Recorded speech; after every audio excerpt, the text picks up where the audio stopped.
माँ समलेई पाखरे लगी है नवान्न गणपर्व नुआखाई पर उत्सव मुखर होइछि पश्चिम ओडिशार पुरपल्ली गाँठू सहर सबुठी चली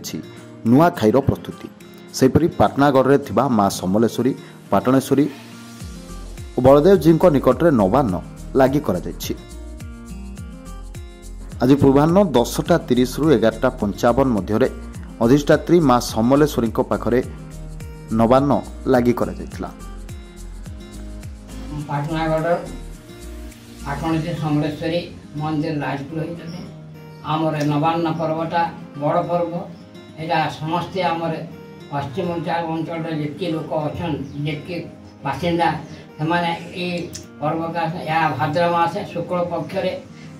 सकाल होता है और समस्त बाहर थी जिते बड़ बंधु बांधवी समस्त आसिक आर नवान्न भक्षण करूँ आम नुआ धान खेतर आणिक आमर कुटिक चूड़ा तैयार कराए आओ सब मंदिर मान प्रथम आठवणेश्वरी समलेश्वरी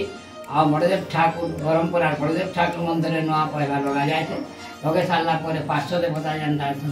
आमर नगरान चपाचरान तापर दशमती बुढ़ा रजा आज सब लगासु नुआ नगा सहित आसी आनिक से प्रसाद के समस्ते बंधु बांधव जितके थी आम संपूर्ण बसिक ताके भक्षण करूँ आर भक्षण कर सारा प्रति मंदिर के जाइए आम आम देवादेवी मान दर्शन कर सारा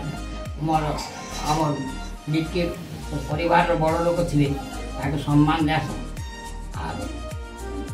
आमर यहाँ बलागीर पाटनागढ़ प्रदीप पुरोहित रिपोर्ट न्यूज 18 प्लस।